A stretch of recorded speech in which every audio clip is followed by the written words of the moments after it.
everybody's replaceable. Janitors, the mailman, soldiers. Hell, Max is on his way to replacing me on this show. Whoa. Facts. We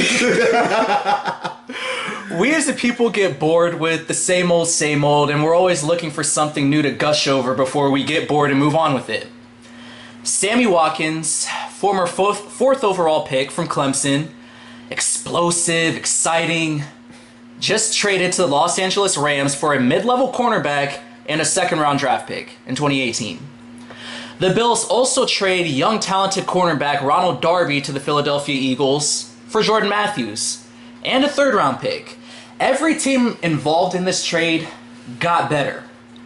This was a great move for both the Buffalo Bills and the Rams, while the Eagles continue to add to what's looking like what's going to be a strong defense this year. Bills actually upgraded at receiver at every level. Just look at Sammy Watkins' stat line thus far in his career. 153 catches, 2,400 yards, 17 touchdowns, while Jordan Matthews, 225 catches, 2,600 yards, 19 touchdowns. Yet besides production, what's the most important thing that you can provide your coaching staff as a player? Availability. Jordan Matthews has only missed 2 games his entire career. I know he's dealing with injuries now, but he's seen as week to week with, I think, a sternum chip fracture or something like that. But Jordan Matthews, tougher, better route runner, better catcher, better blocker, more availability. Only thing Sammy Watkins has on Jordan Matthews is speed, but who needs that? Max, what is your thoughts on Sammy Watkins going to the Los Angeles Rams while the Bills acquire Jordan Matthews? I don't know what you're actually talking about. I don't agree with you at all. On what? The Bills got better? At receiver, yeah. Are you kidding me? I just read you the stats. Jordan Matthews. I don't care about stats. Game impact. This kid is good. What impact can you have on the game if you're not in the game? I like the point that you gave me. But I'm gonna be honest with you. How many games has he actually played? Who, Sammy or? Yes, in Sammy's career. I'll look it up right now how many games he's actually missed. But I know he has not played a full I think he's only played a full 16-game season once throughout his career. But full 16-game season, and he has 3 years. He has 153 catches. Yeah. And old dude has how many? 225. Now divide that by how many games played. I'm not the best in math. I'm pretty sure Sammy's up there. They're the same guy. You just said that old boy is better. Okay, in 2014, I'm not even gonna acknowledge his name. In 2014, he's related. The dude is related to Jerry Rice, by the way. That means nothing. The GOAT. Okay. All that aside, I'm related to Bill Gates. Guess what? And you're set for life. And you're set for life. And I'm still Max. That means nothing. Performance. 2014, for the Buffalo Bills, Sammy Watkins in his rookie year played 16 games, 65 catches, 982 yards. Right. 2015, 13 games, he had over 1,000 yards. Right. Last year, 8 games. Mm-hmm. The dude is an injury waiting to happen. So you can say, yeah, game by game impact that maybe Sammy Watkins, he flashes more on screen, but so much more goes into it than just putting up numbers. Availability is a big thing. Why do you think Des Bryant isn't considered a top 5 receiver anymore? Because he's missed the past 2 years. He's had foot injury after ankle injury after knee injury. Stuff like that matters. Sammy Watkins is that shiny new toy. He's the new Roman Reigns WWE action figure. But kids nowadays, they're going to want to go for longevity. They're going to go for the sure thing, the Undertaker. I would rather have an Undertaker action figure than this new hotshot Roman Reigns. I don't agree. I have a thought on it though, and I don't think it has anything to do with on the field stuff. I'm being honest with you. So you're gonna probably think I'm outrageous, and everybody probably listening to this is gonna think I'm outrageous. Do you care to listen? Of course I do. All right. I always value your opinion. All right, just follow me. Just follow me, because it will make sense. I promise. Okay. I really don't think Sammy was traded for on the field performance, because when he plays, he performs. Okay. And I think everybody understands that he can still play.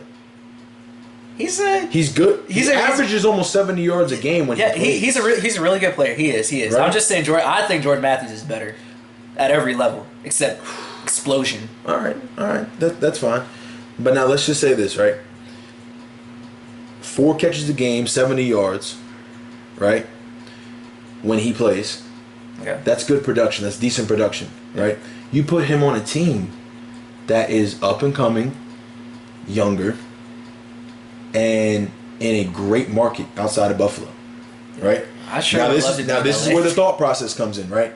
With LA being who they are, I think it's a setup.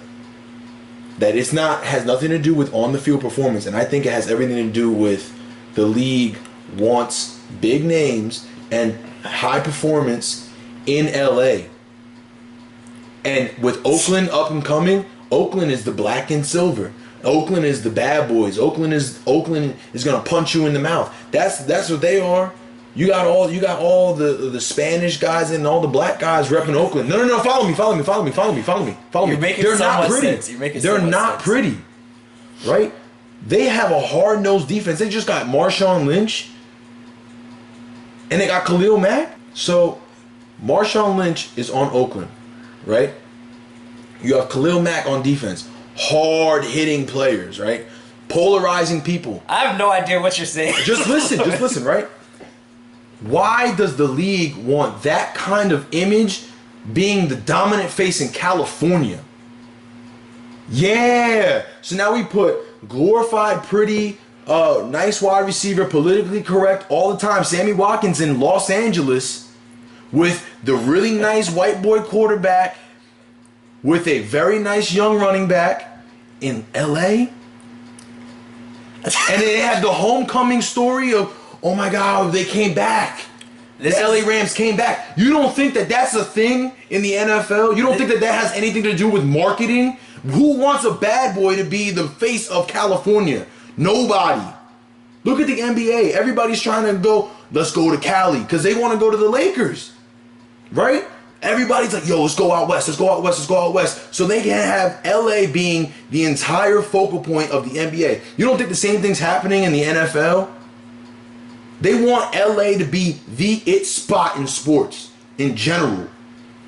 They're doing it in basketball, they're doing it in baseball, and now they're doing it in football. This is not a game. This is not like on the field performance. No, this is all about marketing. And LA cares about their market share in the sports entertainment industry. Okay? And LA is just like, you know what? Let's get everything while we're hot. Everybody wants to talk about Lonzo Ball and the Lakers. Everybody wants to have a conspiracy theory that LeBron James is coming here, which I honestly think he is. But He's going there. yeah, I do think he is. He's talking to Magic Johnson. He's repping LA too hard, and he's buying stock in the team. That's not going to happen by accident. He's ending up over there. So now that rumor is surfacing, and everybody's entertaining it. You don't think the LA Rams are just going to go, we have a homecoming, we have a nice young quarterback and nice running back, and we have an up-and-coming defense with a great defensive line. Let's dominate right now, and in 2 years, when LeBron comes over here, all of a sudden now we're a playoff contender. You don't think LA is going to look really attractive to anybody? We have a free agency. I guarantee you in a couple years, a lot of free agents, big name free agents are about to have contracts up where they're going to opt out of their contract or something's going to happen. Nobody's going to want to sign their team. They're going to all have the Rams as an option to go to. This is not an accident. This is absolutely upper management. Let's make LA the dominant face in the NFL again. This is like some Alex Jones of football type of conspiracy thing. But It's not a conspiracy No, thing, hold on. but What I look was at saying it. is that it low key makes sense. I get it. Like the Rams are an up and coming team. You're looking at it from a completely different standpoint that I am because I didn't even think that far into it. But it makes sense in the fact that the Rams weren't very good last year. They weren't. Jared Goff struggled a lot. But hey, he's the anointed one, the pretty blonde-haired, blue-eyed, white quarterback who's going to take over this new look Los Angeles Rams marketplace. And you don't think you want to give him a good tool to grow? Exactly. That's what I'm saying is that he clearly did not have any weapons. Teams keyed in on Todd Gurley. They didn't have any outside threats. So you put a deep threat. Who you just admitted was faster than the guy that the Buffalo Bills traded Faster, for. not better, but yeah, more explosive, faster. Outside threat. Yeah, to open it up And he's for Todd 6'2"? Gurley. Yeah. 6'1", 6'2"? Something like that, yeah. And he's fast? Nah. Yeah. And he jumps? Come on, Milt. No, you make... It's Great not, sense. Okay, for the people who are listening right now, At first, Max's point sounded so ridiculous that I actually had to stop the camera, and I was like, basically like, "What the hell are you saying?" But then, just let it roll. I told you. Yeah, he told me to just let it roll, so I turned the camera back on, and then he came up with this, and as ridiculous as it sounded at first, when you actually sit down and think about it, it does make sense. The NFL wants to build the Los Angeles Rams into a huge marketplace because why else would they move them back there? But the thing is you put them in that huge marketplace, but you don't have a team, or not even that you don't have a team because you have a great defensive line, but you don't have an exciting offense. And what sells tickets in the league nowadays is offense. So you got a shiny new quarterback who, let's be honest, did struggle a little bit. So you're going to give them that deep threat that's going to make defenses play honest. Now, my biggest thing, I've been saying it since last summer, what they do also need is they need a possession receiver too, or a big threat at tight end. That way, if the deep threats are covered, you could dump it off to them, like reliable, dependable, sure-handed players. That's why I'm saying a receiver like Anquan Bolden should have gone to a team like the Rams since last year, but that's a whole different story. But yeah, it wasn't attractive. They didn't know that they were absolutely going to LA. It's not an attractive spot going to St. Louis. Anquan Bolden isn't an attractive player per se, but let's say you got no. I'm just talking about the team. Maybe he said I'm not really too interested in that team. That doesn't mean that they behind the scenes didn't show interest. Everybody loves Anquan Bolden. I love him. He's on the Bills now, by the way. So you got Jordan Matthews, Anquan Bolden. They just got a second rounder from ECU, I think, Zay Jones. That's going to be a pretty good receiving core. Now, flipping it back, we're going to go back to that LA point because that's actually really, really freaking brilliant. I want to talk about that more. But going on to how this affects the Bills is that they got Shady, Jordan Matthews now. They got a kid they like, Zay Jones out of ECU. They have talent at the skill positions, but now it's just basically on Tyrod Taylor to make use of those weapons. But I'd have a lot of Buffalo Bill fans as friends, and they're kind of grown sour on Tyrod after he's been in Buffalo 2 years. He had the first year was good, and then last year obviously he fell back down to earth. But just as a side real quick, do you think Tyrod's the answer in Buffalo? I think you have to give him the right offense. He had a down year, but at the same time, you have to give a guy time to grow. You know what I'm saying? You just developed this offense how long ago? Well, Tyrod came in 2 years ago. All right, and you already gave him a not so great team. Injury prone receiver who just went to LA. So basically, wait, hold on. Basically, Jared Goff is going to be unless that LA water has some medical remedies in there. I get Sammy Watkins is an attractive name. You want star players in LA. I completely agree with you on that point. Freaking genius. But the dude, it goes back to availability, though. He's still not going to be on the field. He's shown us that. He has a propensity to not be able to be on the field a lot. So, yeah, it's a nice, shiny new toy, but it's very, very dense, in marketing, you can sit here and say, this product isn't really, the greatest of products, but it's going to sell and make us a lot of money. Sammy Watkins as a name sells you tickets, makes you a lot of money. You now all of a sudden have a big name to get jerseys and have more people show up to the game, and now you can raise the price of what you're going to show your product for. Your product is still the same. Your product is still the LA Rams. That does not change. But now my price tag just went up because I now have a name on paper that produces when he plays, and now he's on my roster. Now my product instantly looks more attractive to you without changing at all. I get to make triple the amount of money. Max, they don't care. They don't care. You're a businessman through and through. I was just the football guy who just watches the game to be entertaining, and you're looking at it from a huge business standpoint right now. But like I said, you're making a lot of freaking sense. But performance-wise, when he plays, who else is? Tell me, Sammy Watkins is not top 10 receiver when he's performing. When he's on the field.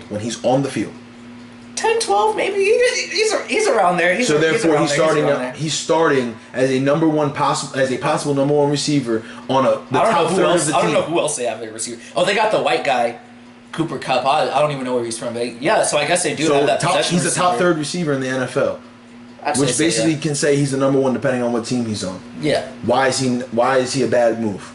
I wouldn't say I think it's great. Stat wise, if we want to strictly talk about on the field. Oh no, I'm not. Yeah, don't get me wrong. I'm not saying this is a bad move for the Rams. I said in the opening that every team from this trade got better. What I'm saying is that you have a young rookie quarterback like Jared Goff. You want to give him another young wideout he is talented, very very talented. He's a very talented guy. I would, if I'm a GM building my team and I start addressing the receiver position, I would go for Jordan Matthews before I would go for Sammy Watkins. Just because production, I know Jordan Matthews' production is maybe glitched compared to Sammy Watkins because of the games missed, but availability is part of being a good football player. Look at what my team is going through, the Baltimore Ravens.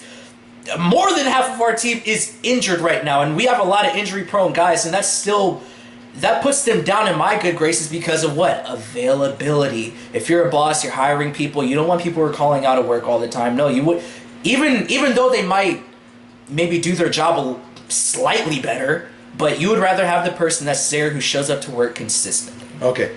Now, I do agree with you on that.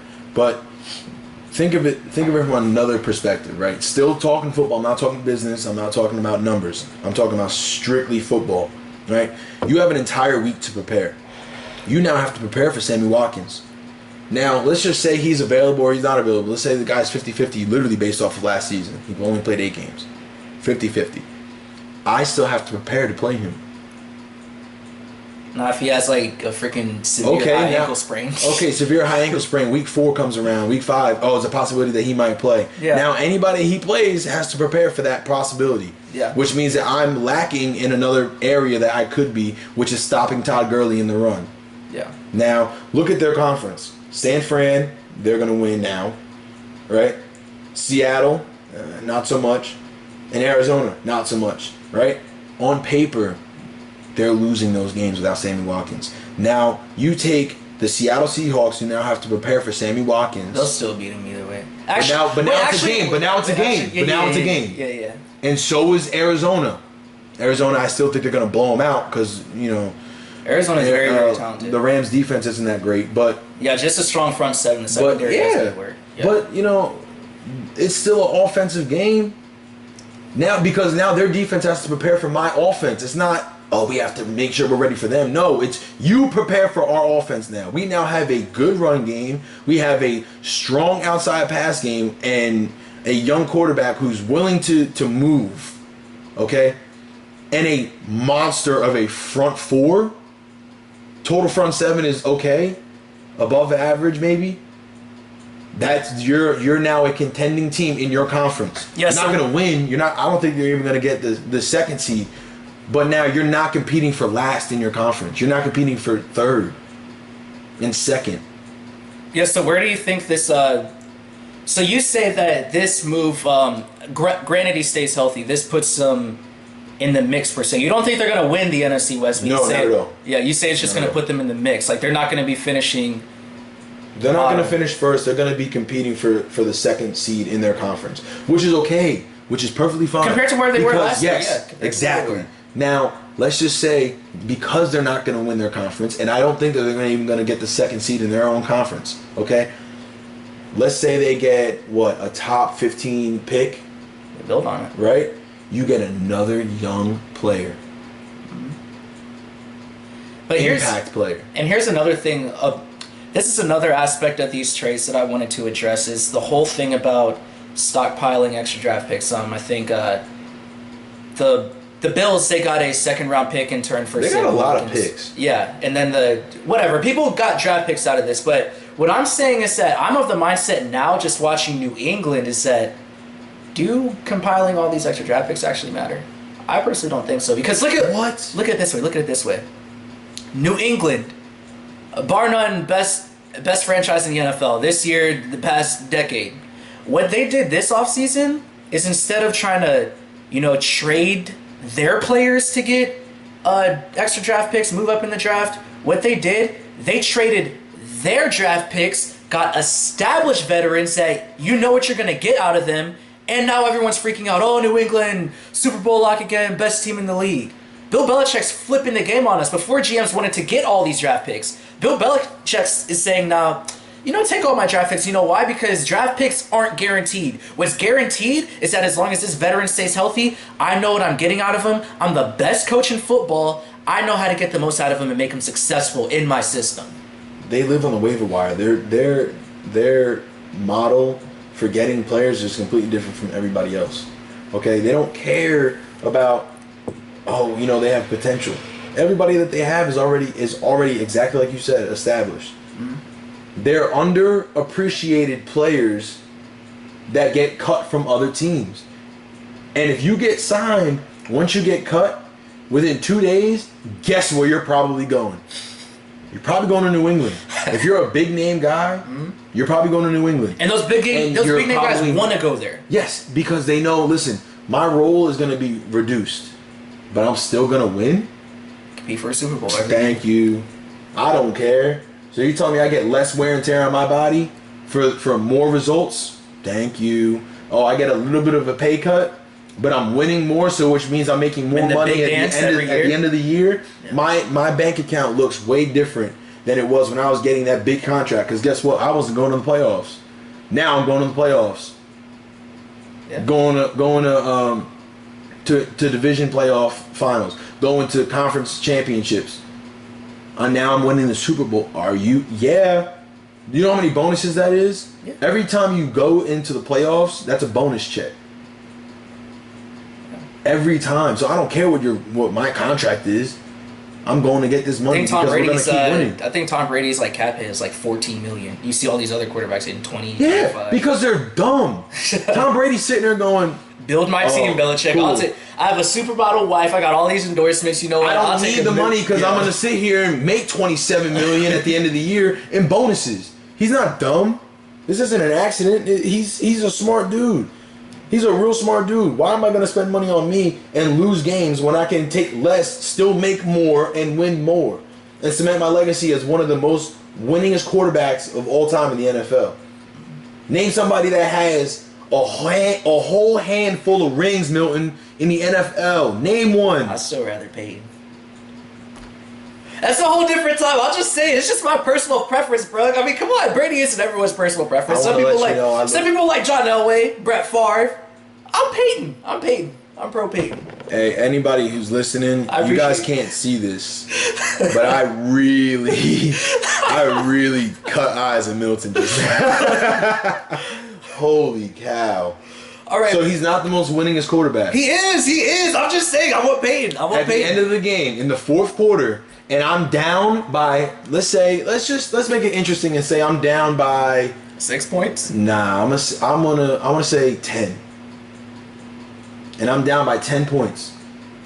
Would you want Peyton on your team, or would you want Tom? I don't care what team you put them on. They have to be on the same team, though. Is Belichick the coach? It doesn't matter. For Peyton? It doesn't. Oh yeah, it definitely does. It definitely does. I guarantee you. All right, fine. They're both on the New England Patriots. Okay, Peyton. You're out of your mind. If Belichick's the coach, I'll tell you Peyton. You're out of your mind.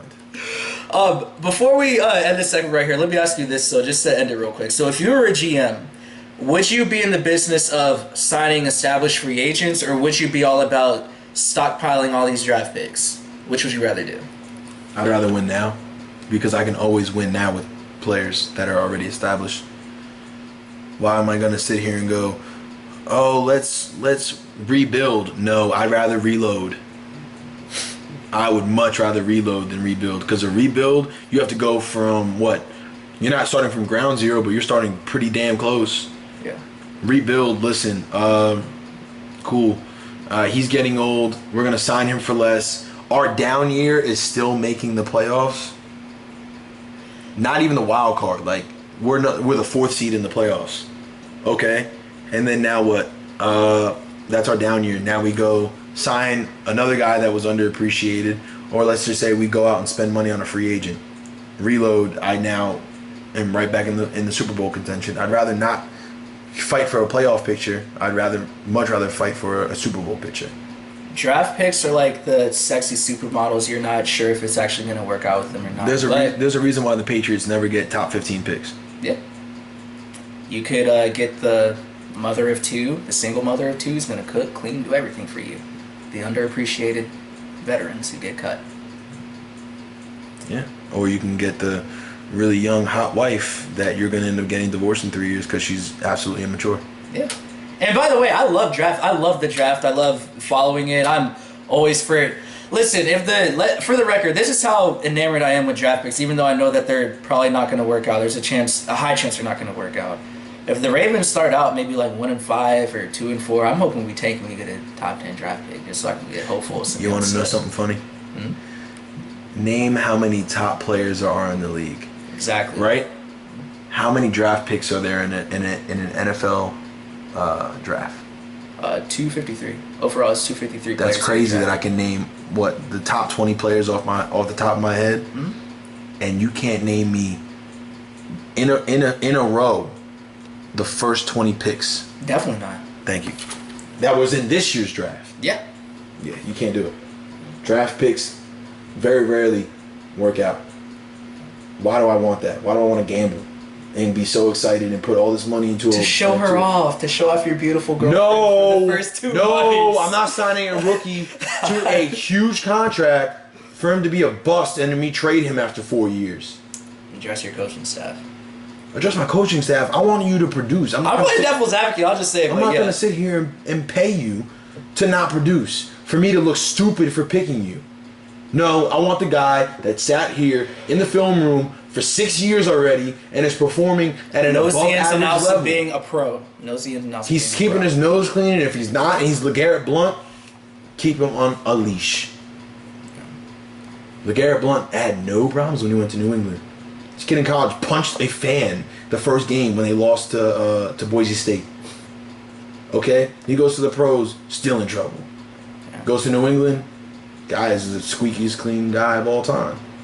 Sitting there doesn't want to interview people. You know what I'm saying? Like that's what the New England Patriots locker room does to you. Yeah. Cool. That's called consistency. I like that. It's called Super Bowl winning.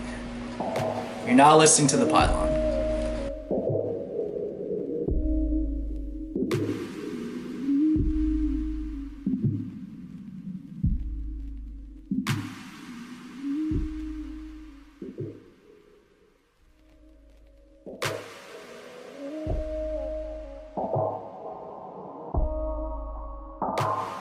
Alright, so we just got through the first week of the preseason. We got our first look at the first round quarterbacks, the money makers. We had Deshaun Watson for the Houston Texans going 15 of 25, 179 yards. Patrick Mahomes of the Chiefs, the big arm, big play guy, 7 for 9, 49 yards and a TD. And then you had Mitch Trubisky, who just literally lit it up, 18, 25 and a TD. Max, which rookie quarterback impressed you the most? I really want to say Deshaun Watson, but it's not.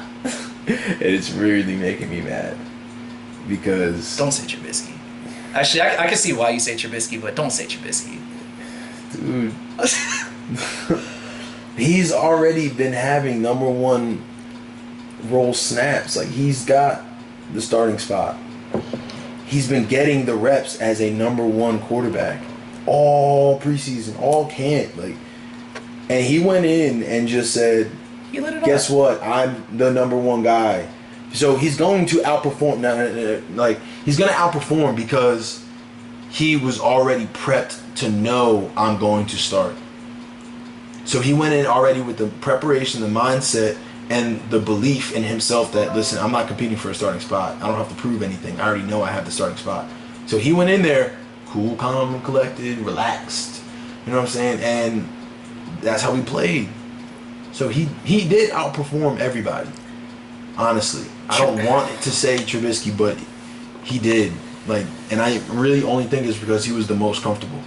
He was definitely, just when you look at the highlights of it, I didn't watch every game, and don't freaking get on me for it, you Fairweather fans. Y'all don't watch every game either. Y'all look at the damn highlights. So, but anyway, I didn't watch Mitchell Trubisky's, but just watching from the highlights compared to the other two, he definitely looked to be the most exciting, the most electric.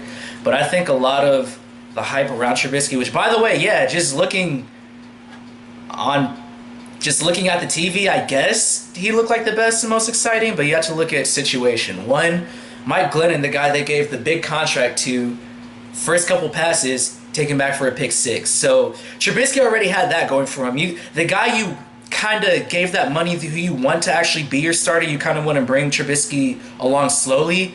He messed up as soon as he got on the field because he felt the pressure. Yeah, so Trubisky did. The bar was lowered so much for Trubisky that even if he went out there and looked bad, it's just he had the excuse, oh, he's a rookie quarterback. They had a guy in front of him. They gave him a big contract anyway. I was most impressed with Deshaun Watson for two reasons. One, with Mitchell Trubisky when you were watching, I know everyone said, I don't want to be that guy that says, oh, it's preseason, don't buy too much into it. But I will say this, is that a lot of the throws that Trubisky had, they were all on rollouts. So that tells me, one, that during the season when you go against disciplined defenses, instead of some practice squad, some second, third team defensive end who's just concerned about being around the ball, making a play every single down, just chasing the ball, once you go against those Von Millers, those disciplined defensive ends, they're not going to crash down on the play rollout fake. They're going to sit right there, and Trubisky's going to go right into their lap. Second, so obviously those defensive ends, they were very, very inexperienced, so they kept crashing down. Now you simplify the offense so much for the rookie quarterback. He's athletic. He can throw on the run. Now he doesn't have a defensive end in his face, so all he has right now is levels. He decides how far down the field he wants to throw the ball. Do I want to throw it down to the check down right in front of me? Do I want to go, the drag across the mid-range drag across the field, or do I want to take a shot? The progressions were so simplified for Trubisky that I can't say, oh, that's the guy. He was deserving to be the number 2 overall pick. What I will say is that, yeah, it's very encouraging. He can run a very, very simplified offense. That checks it down. That's more than I thought the Bears were going to get out of him. So, yeah, he definitely passed the test, but the test was very, very easy. This was a practice test. He hasn't passed any real tests. Now, as far as Deshaun Watson goes, I may be biased. Not maybe. I am biased towards Deshaun Watson. We said it in the podcast last week. He seemed poised. The moment didn't seem too big for him. It was almost Dak-like. He took what the defense gave him. And he played in a more traditional, just drop-back offense. He got out when he needed to, but it's basically drop back, go to your reads, make the best decision. Deshaun Watson, what I want to see, what they say, Tuesday? I want to see Thursday or whenever they play again, I want to see him have better deep ball accuracy, because he did have some throws get away from him when he was trying to push the ball down the field, some really, really bad misses. I hope he addresses that. Maybe it was just little jitters, I don't know. But yeah, I can agree, and I could see why you're saying Mitch Trubisky was the best one. I mean, stat-wise, he had the best stats out of those 3 I just mentioned, but I'm overall more impressed with Deshaun Watson just based off of what I saw from the offense and how simplified the Bears made it for Trubisky, and because the bar was already set so low for him because Mike Glennon was trash.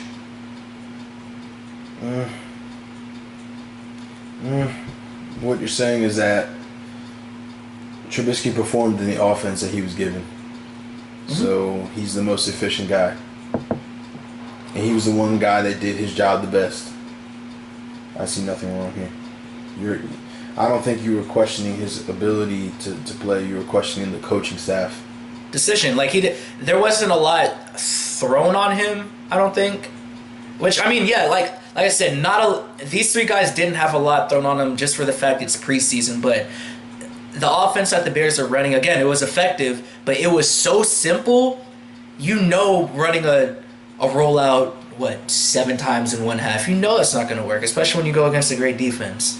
It's not. With disciplined defensive ends. It's all progressive. And it's all progressions, Like, they're not going to sit there and do that. But the progression... Do that in a game. That's 28 a game if you think about it. Yeah, but that's 7 1/4. Exactly, that's the thing. It's like the progressions were so easy because you have all the receivers floating to the side of the field that Mitch Trubisky is running to. So basically, his progressions, he doesn't have to look this way, that way, and then make a decision. No. All his progressions are right in front of him, and he's just picking which level he wants to drop the ball in. So, good coaching. Great coaching. Exactly. Okay, yeah, that's effective coaching. Like, you have the number 2 overall pick. You want to build his confidence. Yeah. I'm not going to throw this kid in there and say, I think he has a strong arm, but not the strongest, so let's run flies. What? You throw 2 of those things, you got to quick three and out. My rookie quarterback's confidence is in the floor. And you're the guy who you paid to start. His confidence is already in the dump because he threw a pick six and his first 3 passes. And why would I want my rookie quarterback to feel the same way? Yeah, definitely. And possibly lose him for what, two more preseason games, and then have him when he actually does start in the NFL rattled and uncomfortable. That's what I think happened to Jared Goff last year, honestly. So now let's say I agree with you on that one, right? Because I can't disagree with you. Look what happened to Jared Goff. Didn't produce as well as everybody thought. Jared Goff is ass. I hope he gets better, but he's ass. Listen, but you're missing the point. I know, I'm just being ignorant, but yeah, Jared Goff's some cheeks. You know, he can. You can say whatever you want about him, but I mean, you throw a guy, his confidence you throw a guy in there young and inexperienced, and he gets rattled. He's gone. He's done. Lost he's him. Done for. You officially lost him, and you don't have any veterans around him to. That's what I think happened to Blaine Gabbert too. Matter of fact, there's no veterans anymore. Yeah, it seems there's like six elite quarterbacks, right? Yeah. How many of them are actually veterans? Now, how many veteran quarterbacks that are above average being a backup? A lot, yeah. How many of them are behind guys that just got drafted? Mm-hmm. No, don't say yes or mm-hmm, no. Yeah. Because none of the veterans are backing any of the super young guys that are coming in that are above average. Well, Matt Schaub is where? He was on the Texans. Yeah, I think he's on Atlanta. Is he? Gone. So Deshaun Watson's by himself. Yeah. Jared Goff, what kind of veteran is behind him that was above average? By himself. Trubisky. What quarterback is now behind him that's a veteran above average? It was Jay Cutler. That guy we just talked about last episode is not on the freaking Bears. He's on the Dolphins.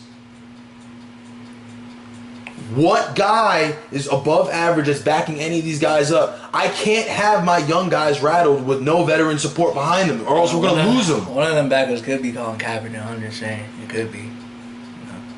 Touche. But then if you bring Colin Kaepernick in there, now all of a sudden you have a quarterback controversy, and now they're even more rattled. That the fans and the media make. They're screwing over my boy. Actually, I don't even like... When Colin Kaepernick first came out, I didn't even like him. I hate you. I understand what you're saying. I understand what you're saying. I get all it. Flip-flopping. Like, you like Colin, but I don't like him on the Baltimore Ravens, even though we need a guy. And then all of a sudden I like that mad dude. When he's not on the... I like Colin Kaepernick, Dolphins. just not for my team. So you'd rather lose a season? You'd rather lose a season? Ooh, I love you some Colin Kaepernick, just not on the Ravens. You're an idiot. You're an idiot. But think about it. Any team Colin Kaepernick goes to right now, with a young quarterback, instantly rattles every young quarterback. Definitely. Because he is lights out when he's playing. When he's actually on. He's Mr. Steal Your Girl. He's Mr. Steal Your Girl at the quarterback position. Mr. Steal Your Girl. Why do I want him on my team with a rookie quarterback? I want him on my team with a veteran quarterback that is subpar production-wise. Yeah. Right? That instantly cuts out a third of the NFL that just picked quarterbacks. Like, you can't do that to a rookie quarterback. Yeah. So Trubisky, his coaches are saying, we have a veteran, quote unquote veteran. Listen, you need to be confident. We're going to tailor our play calling style to you because we don't want you rattled at all.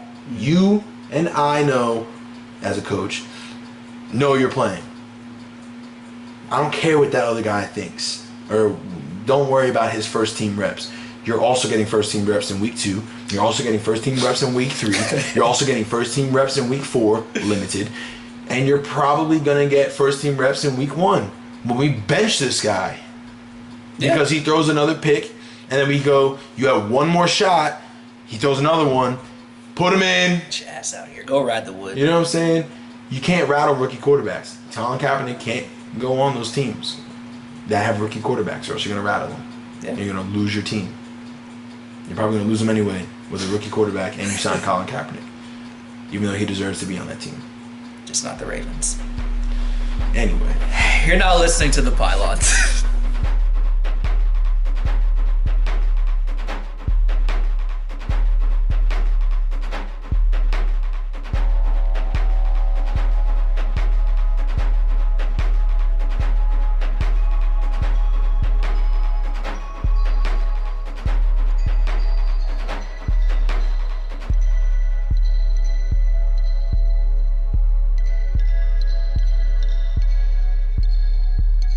Alright, we had to take a short intermission. The camera was dying. My fault. And a tsunami hit. I was about to drown out there. But, where are we? Okay. Yeah.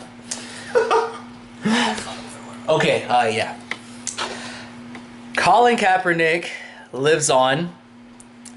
Marshawn Lynch sat for the national anthem this past preseason weekend.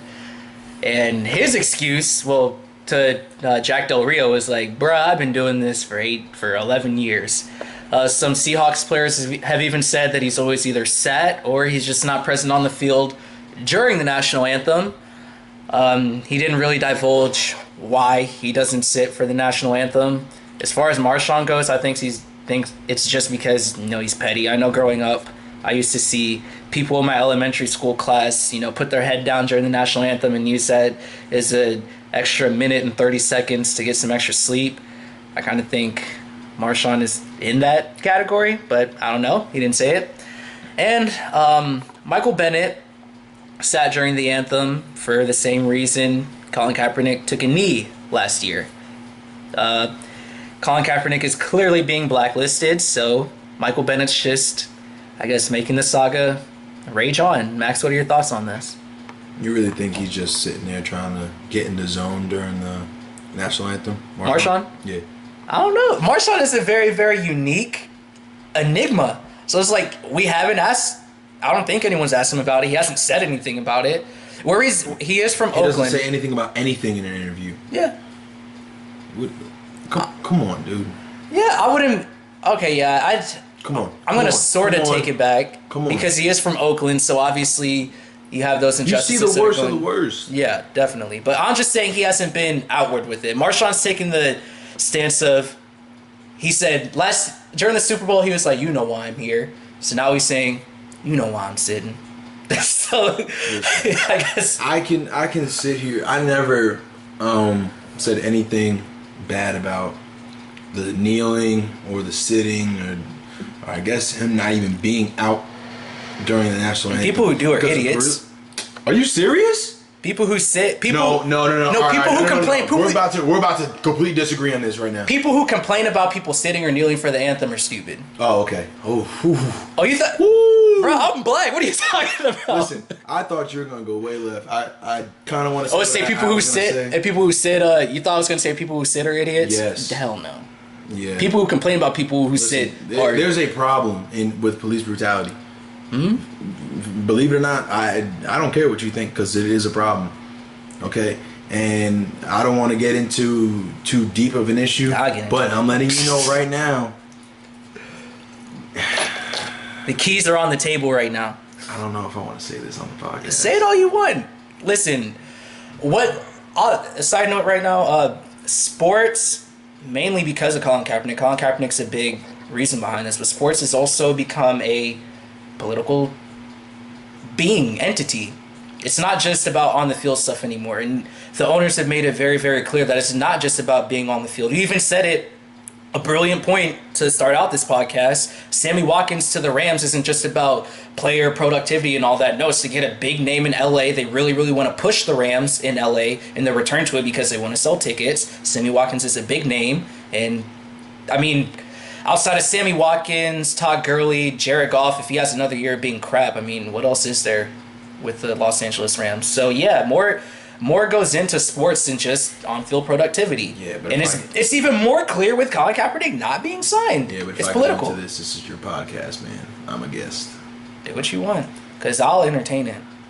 All All right. Me and Max live in Virginia, by the way, so we are around the Charlottesville We protests live and all in that. Lynchburg, Virginia. We can edit that part out. I'm not going to. Yeah, so All right, listen. We're only 2 hours away, probably less.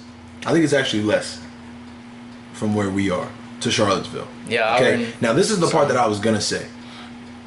We are not that far away from Charlottesville, and if there are this many people flying in from other parts of the country, Tennessee, all that. Milton, from Mississippi, Tennessee, Alabama, okay? You have people flying in to Charlottesville to stop and or protest the removal of a statue of Robert E. Lee, who was a commanding general in the Civil War.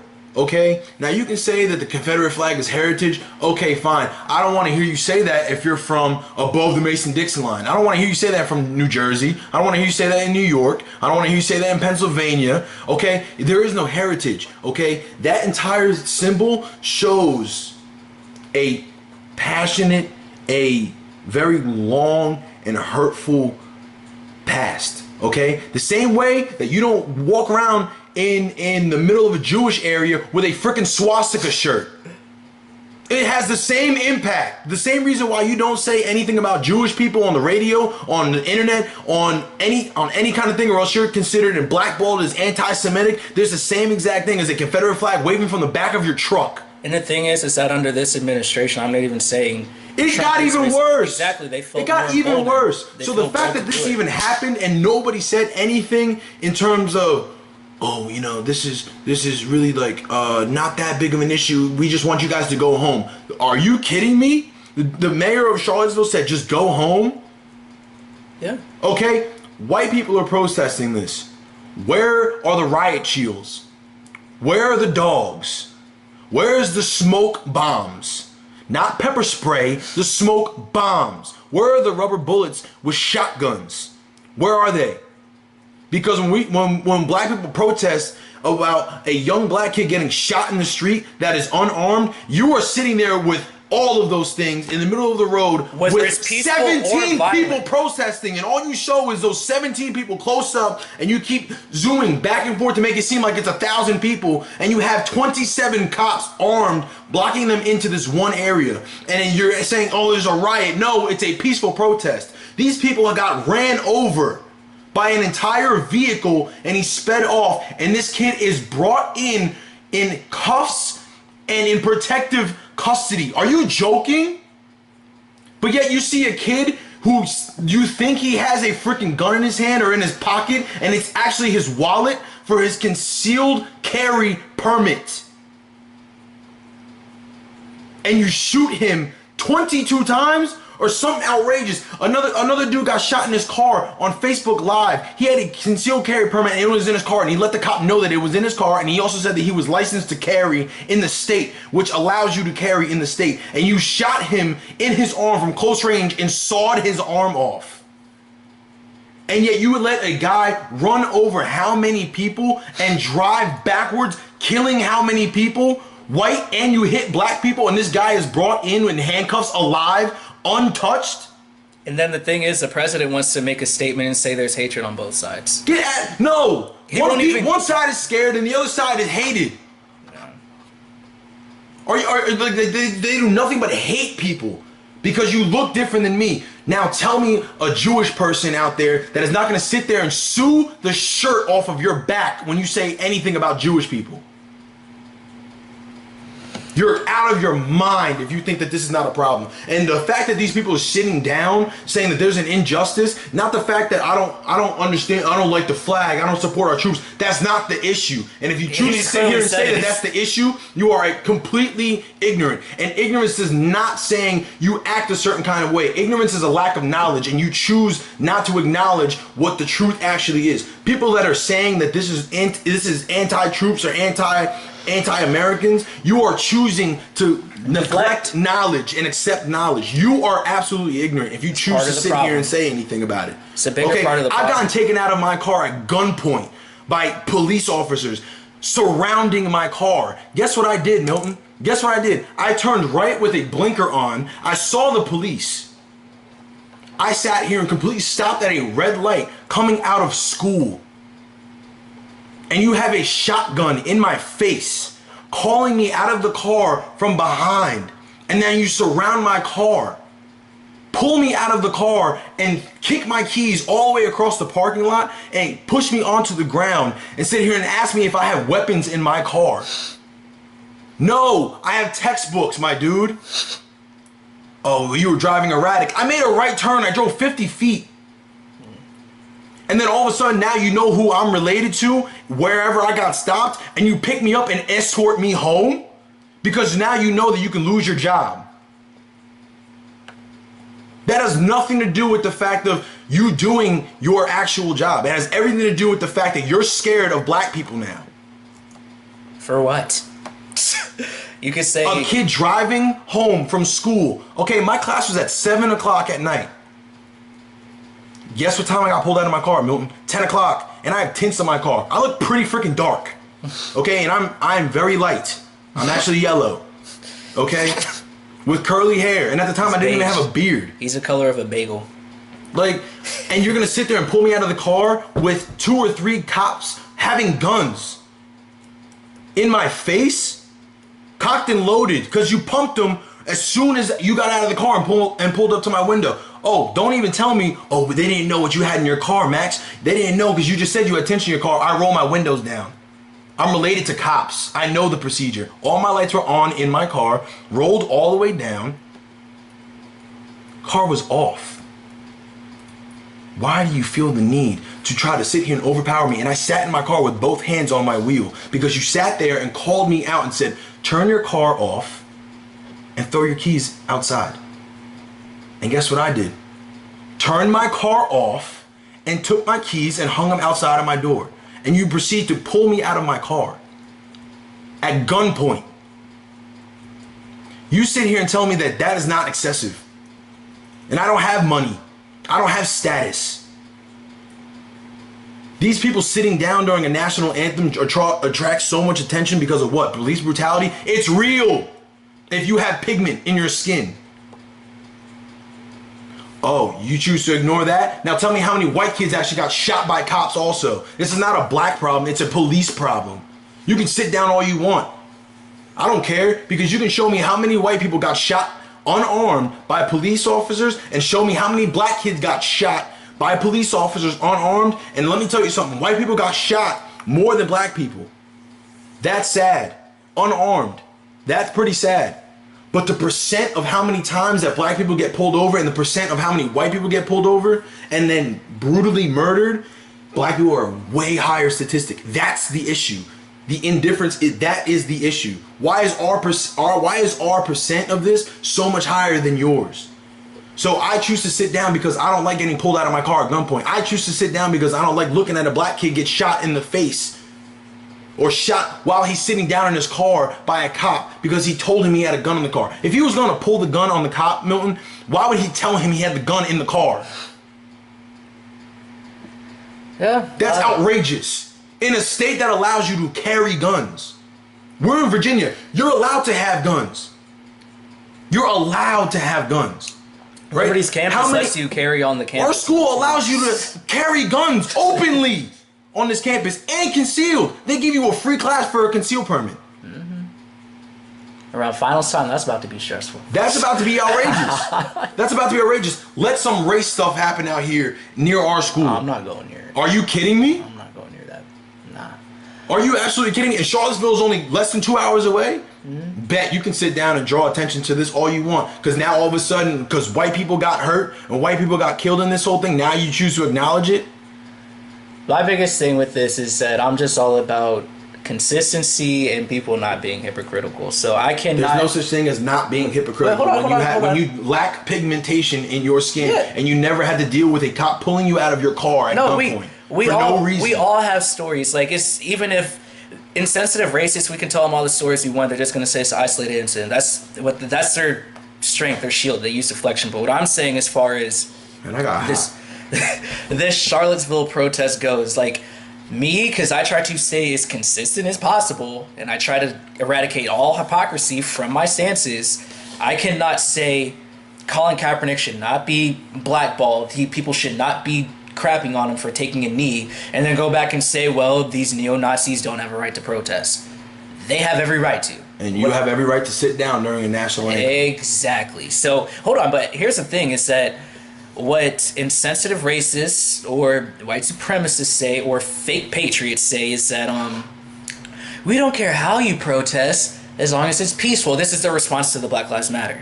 Colin Kaepernick takes a knee.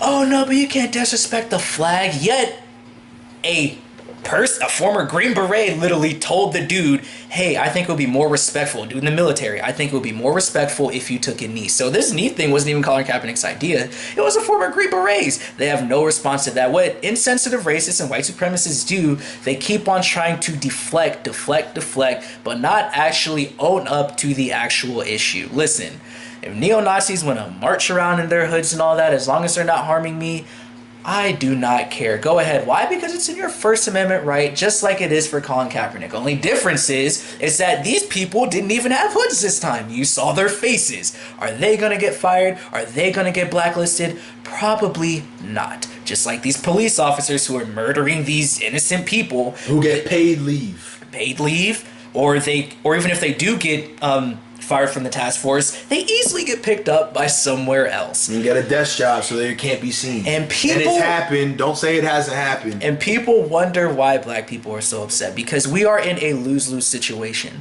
You tell us how to protest. We protest. Martin Luther King, he peacefully protested. Dude got shot. Colin Kaepernick peacefully protested. Dude can't get a job. Some people in the Black Lives Matter group, riot in Baltimore or Ferguson, oh, they're a terrorist organization. Yet, and they say the same thing about the Black Panthers, yet they don't acknowledge the fact that these so-called terrorist organizations, these American terrorist organizations, aren't built as a response to the original American terrorist organization, the KKK. And clearly, as you saw in Charlottesville, they are alive and well. Do not call Black Lives Matter or Black Panthers a terrorist organization. No, they are a defense organization for people of color. And all it is a slogan. And by the way, I want to say this because you said it. We're not relating Martin Luther King and Colin Kaepernick and saying that they are equal. No, I'm just talking about the method that they're using to protest. The method that's what we're talking about. The strategy behind peaceful, let's unite. That's what we're talking about in terms of strategy. Even still, hold up. What do you want? Again, insensitive racist / white supremacists. Protest, you're too violent. Protest peacefully. We protest peacefully, you still find a problem with it. So, if you are one of the insensitive racists who are listening to this channel, I just want to know what the hell y'all want us to do. What do you want us to do? We tried either or, and it clearly doesn't work. So, do you just not want to acknowledge the problem? I'm going to say this now because you have videos on this. If you're pretty much insensitive and you watch these videos, you know my stance, so I don't know why you watch it. I'm pretty sure you don't continue to watch these videos. Nah, not at all. I'm sorry, but I didn't want to get into that heavy, but I'm sorry, I kind of started going off. All right, and I need to charge this camera again. So before it cuts off, I do want to say this, is that my biggest thing is that I want to get across is that I want you to acknowledge that because we are minorities, that you're not going to know how we feel because you're not experiencing it.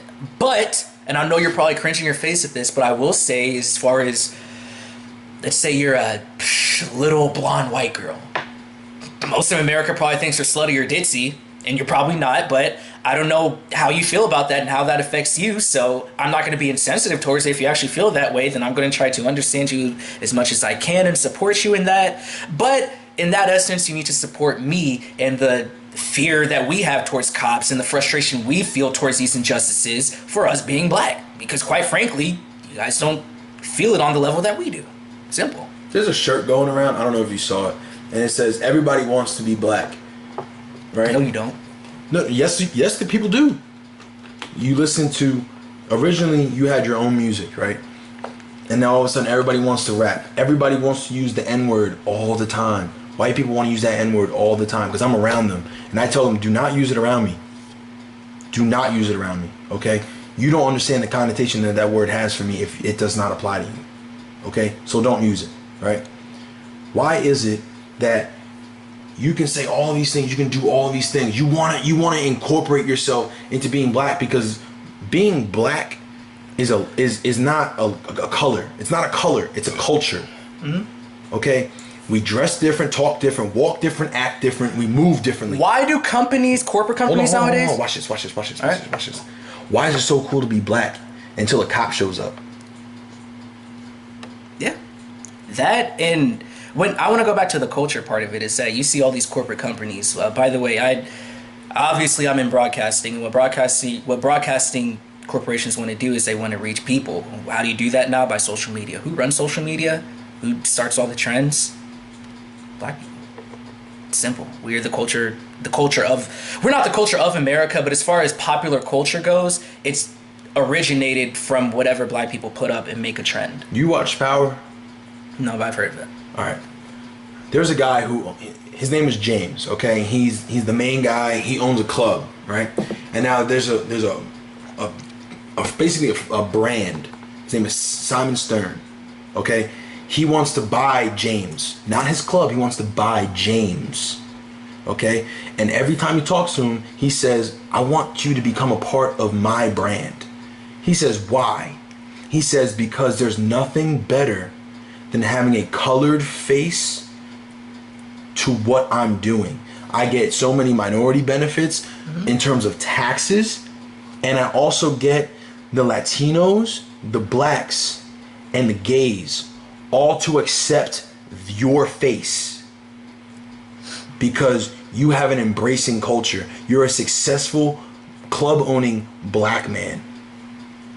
What's more attractive than that right now?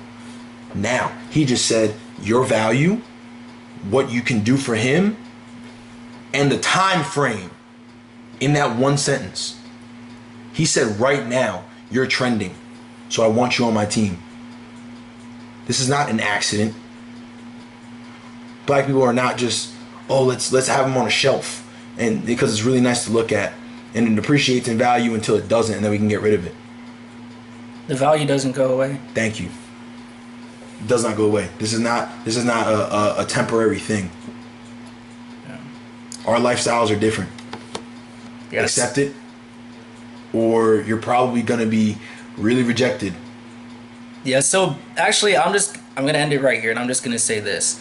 When you see all these prominent black pro athletes sitting, kneeling, raising fists for the anthem, if you actually get hurt by that, even though it's not physically affecting you, once you feel yourself getting angry about that, I want you to think back to Charlottesville this past weekend and think about the person that died from getting ran over by a white supremacist.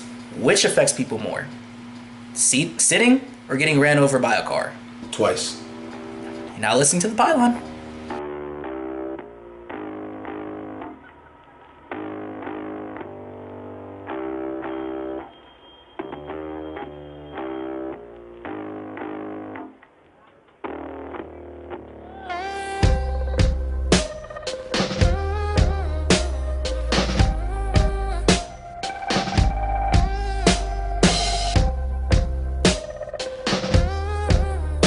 So we're going to end the show on one last reaction to Ezekiel Elliott being suspended for 6 games.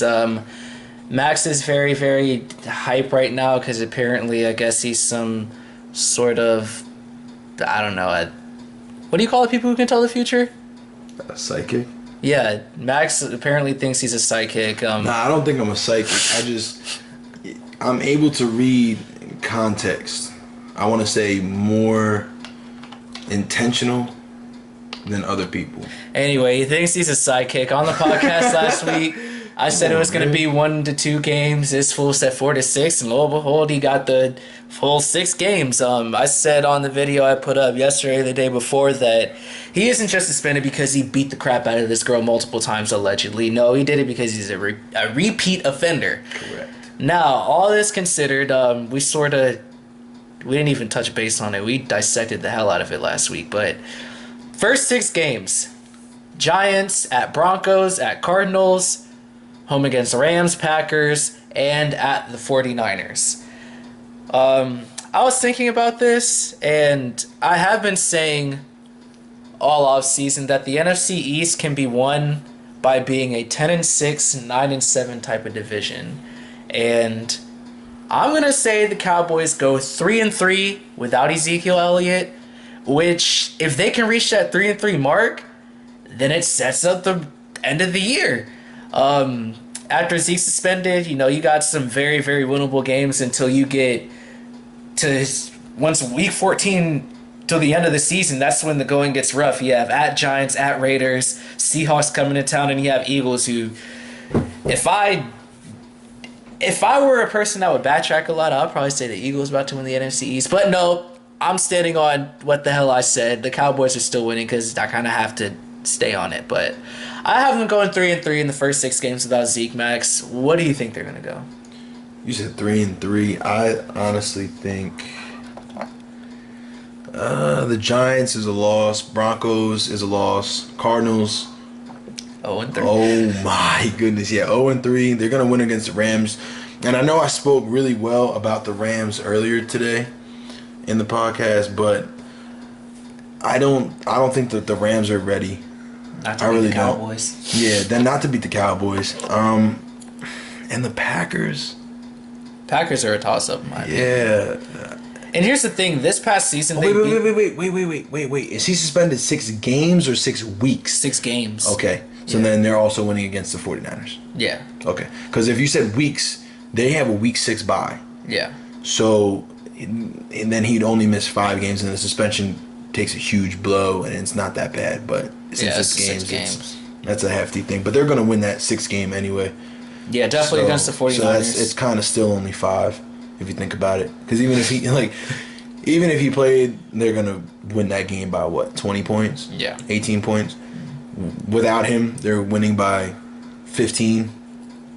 So I don't think that one's going to be that bad. The blueprint of the Dallas Cowboys started in 2014, back with Tony Romo and DeMarco Murray, and that blueprint is the offensive line. Before the Cowboys had the number 4 overall pick, the year they went 4-12. Their problem was defense, but it certainly wasn't the running game. That year they still had the 6th overall rushing attack without Des Bryant playing, without a viable quarterback. You had freaking Matt Castle and all these scrubs playing quarterback, and they still finished with the 6th best rushing attack in the league. That's without a legitimate receiver and without a legitimate quarterback. They have legitimate quarterback now, and if Des Bryant stays healthy, legitimate receiver. You don't think Tony was legitimate? You don't think Tony was legitimate? No, that year he missed games. He only played maybe what, because of his collarbone? Yeah, that year he kept breaking his collarbone. Hey, he broke it against the Carolina Panthers too, baby. Yeah, so the difference between the Dallas Cowboys going 4-12 and 13-3 was Dak Prescott. Yes, Darren McFadden and Alfred Morris, the backup running backs for the Cowboys. No, as far as talent goes, they can't touch what Ezekiel Elliott can do on that field, but they still have a great running attack with or without Ezekiel Elliott. And it's not because of him, it's because they have a great offensive line. Now you have a quarterback who doesn't get shook in big games. He just takes whatever the defense gives it to him. So far. Yeah. And here's the thing is that I tried to think of ways maybe this could work against the Cowboys. I tried looking at stats, seeing what games did Dak play bad, how many rushing yards did Zeke have in those games. There's no formula, no numbers you can play with. Dak Prescott's the real deal. And going into year 2, they say he's the unquestioned leader of this team, and he has a big task ahead of him. But he had it last year and he performed, so I think he's going to do it this year with or without Zeke. I think he had a bigger target on his back last year than he does this year, and that's ridiculous for a guy who had a season like that and performed how he did. How he has a smaller target on his back this year, and I only say that because Tony's presence on that team is in the air. You didn't know halfway through the season, or once Tony got better, what was it, the last 3 quarters of the year? Yeah. Or the last quarter of the year? Tony was healthy. Yeah. But they said we're not going to mess it up. Yeah, you can't mess with the vibe. So that target became huge, and that pressure became huge because if he slipped up one game, Tony instantly becomes back in the mix. Yeah. You know, it's not him holding a clipboard without even a helmet on with a headset. It's him with a helmet on taking snaps. It's that drastic of a change. So the fact that his target, in my opinion, got smaller, therefore the pressure was relieved off of him. He doesn't have to play with that hot breath of Tony Romo on his neck. I feel like his breath stinks. It can't stink. It can't stink at all. You see the amount of people he has around him, the fire that he has around him. Anyway, like, the target got smaller. Mm-hmm. And for a sophomore quarterback with his success and how he's been playing, that's insane. Yeah. So I see him having the same exact year he had last year. Not any better, not any worse. Yeah. Only because of the first 6 games. I got Cowboys winning the East 10-6. That's it for the pylon. Thank you for listening. If you like the channel, subscribe. If you don't like the channel, well, screw YouTube, but still subscribe. You know what I mean? It's been Max and Milton. It's been another edition of the pylon. Peace, guys.